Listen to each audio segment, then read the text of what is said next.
The Samsung Galaxy Z Flip 7 gets so much right, it makes me wonder why more people don't carry a flip phone. It has an amazing screen inside and a useful cover display that's truly edge to edge. I wish it had a better processor, and using Samsung's software can be a real drag, but this is still an excellent flip with capabilities competitors can't match, like Samsung's DeX. If you are curious, go check it out, slap it shut, and you will want to take it home. The Galaxy Z Flip 7 starts at $1,099 which is the same price as last year's Z Flip 6. The price seems reasonable to me considering that you are getting two displays for the price of one, plus glass that bends in half like a dang magic trick. Galaxy Z Flip phones used to seem pricey, but the rest of the phone world has slowly crept up to meet Samsung. And now $1,099 actually seems fair, especially if you are getting this phone from your carrier with a steep discount. The Galaxy Z Flip 7 costs more than an iPhone 16 Pro and less than an iPhone 16 Pro Max. It costs the same as a Google Pixel 9 Pro XL or Samsung's new and thin Galaxy S25 Edge. Most importantly, the Flip 7 costs less than the new Motorola Razr Ultra 2025 in the US, where the Razr Ultra starts at $1,299. At launch, the Galaxy Z Flip 7 only comes in 4 colors, while last year's Flip 6 was available in 7 hues. Mint and color red are exciting. Jet black and blue shadow are more staid. I wish Samsung would try something unique with its materials and finish, but it likes to dress the entire product family in the same sweater for holidays portraits, so all the Galaxy phones look alike finish-wise. When Samsung admitted that the Galaxy Z Flip 7 would use its own Exynos 2500 processor instead of the Snapdragon 8 Elite for Galaxy found in every other flagship Galaxy phone this year, it was like a record scratch moment from a comedy show. Rumors suggest this would have been the CPU inside every Galaxy S25 phone, but Samsung changed its plan late in the game on those phones. Instead, this new Samsung chip debuted in the Galaxy Z Flip 7. The display is bigger this year, up to 6.9 inches for the internal display from 6.7 inches last year, and the phone is 4mm wider to accommodate this. Otherwise, the specs are mostly unchanged from the Flip 6, 12GB of RAM, a 50MP wide camera, and a 12MP ultra wide, Wi-Fi 7, Gorilla Glass Victus 2 on the back cover. The battery is larger this year, but maybe not as big as it needs to be.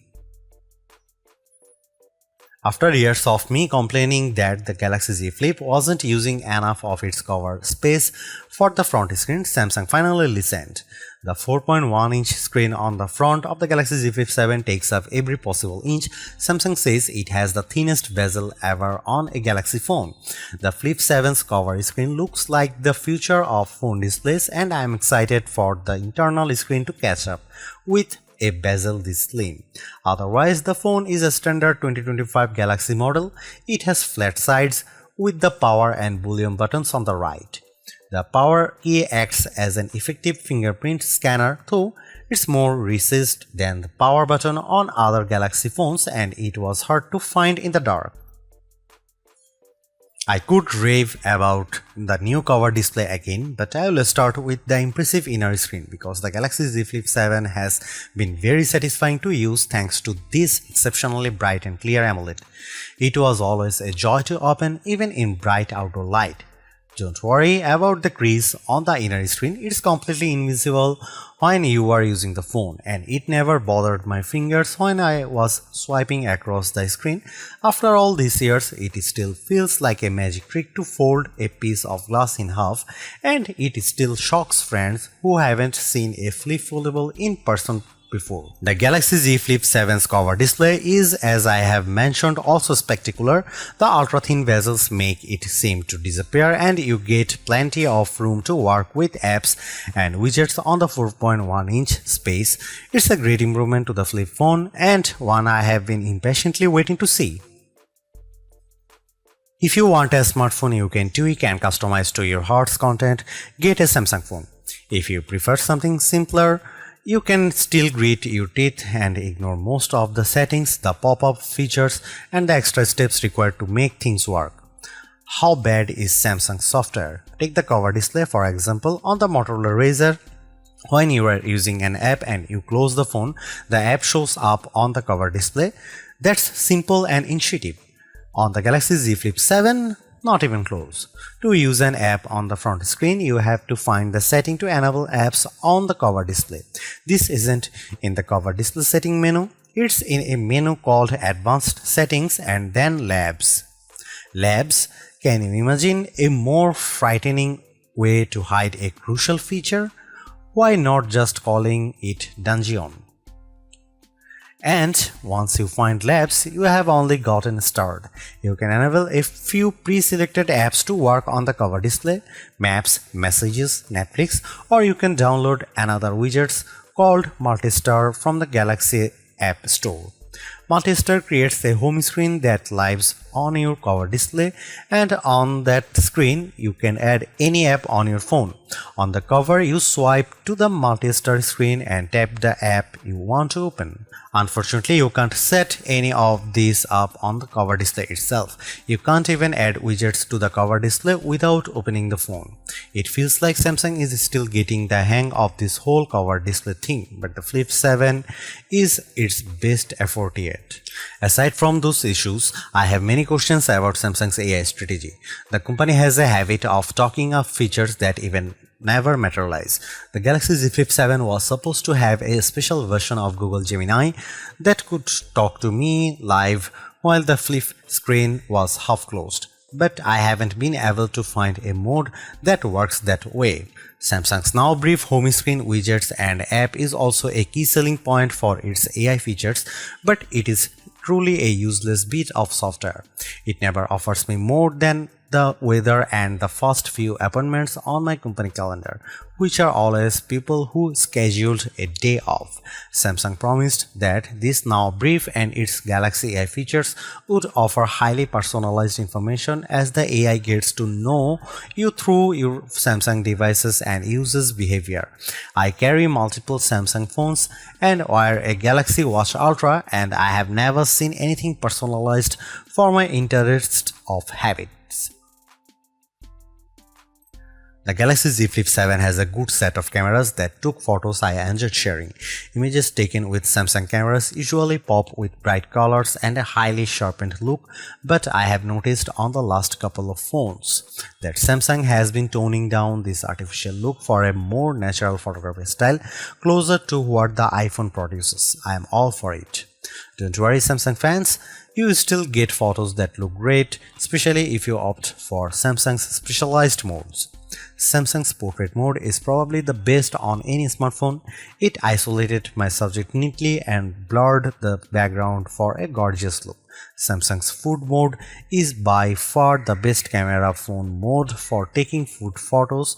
I reach for my Galaxy phone whenever I bake something tasty and I want to share it. Samsung's AI editing features are also the best I have used on any smartphone. When you cut an unwanted person or object out of your photo, the Galaxy Z Flip 7 does a perfect job of filling in the gaps.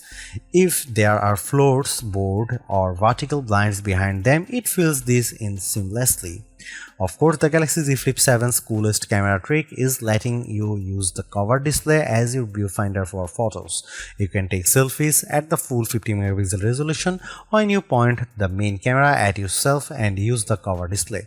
You can also set the phone in an interesting position, way down low or hanging from up high, and then take shots with voice commands or by signaling the camera with a wave. My only complaint is that lack of a real zoom lens. I have a kid who plays sport and the digital zoom isn't good enough to capture him on the field. If you take photos from far away often, you will miss the lack of real zoom. Maybe Samsung should try a zoom camera instead of an ultra-wide on the Flip 8. Here are some camera samples of the Samsung Galaxy Z Flip 7.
In my real-world tests, the Samsung Galaxy Z Flip 7 performed well. I used it for a variety of complex tasks, including running two apps with one at top and other at the bottom of the inner screen, and plugged the phone into my monitor for the full Samsung DeX treatment. I like Samsung DeX because I have all of my work accounts for email, Slack and Google Drive on my phone, so when I use my phone I don't need to log in again as I do when I use my laptop. I just plug my phone into my USB-C laptop dock and get a little bit of work done, then unplug and go. Samsung Z Flip 7 was great at this, and I'm happy to see DeX on the Flip 7 after missing it on last year's Flip 6. That said, in benchmark tests, it's clear that the Samsung Exynos 2500 lags behind the Qualcomm Snapdragon 8 Elite, and it's a shame that the Flip 7 and Galaxy Z Fold 7 run on different platforms. In our lab tests, the Exynos 2500 did not beat the Galaxy S25's Snapdragon 8 Elite for Galaxy platform in a single test. Not processor speed, graphics performance, web browsing, AI and machine learning tests, nor any other benchmark we run. In every way, the Exynos 2500 is inferior to the Snapdragon 8 Elite. Worst of all may be the chip's power consumption, which I'll get into the next section. Samsung isn't doing itself any favors by ditching one of the best mobile platforms I have ever used, the Snapdragon 8 Elite, and I hope it doesn't ever make the same mistake again. In the end, while not absolutely perfect, the Galaxy Z Flip 7 represents a major step forward for Samsung's pocket-sized foldable series. The compromises are smaller to the point where they are easy to ignore. It's a great all-rounder, has a much better cover screen, better camera performance, and an internal screen that's not too narrow. I really like it. You could argue that Motorola Razr 60 Ultra makes better use of the cover screen, and I'd agree with that assessment, but with the build quality, display quality, software optimizations and improved cameras, the Galaxy Z Flip 7 is much closer to competing with Motorola's Super Clamshell. And in some ways, it's actually better. This is a wonderful phone and one that's a joy to use.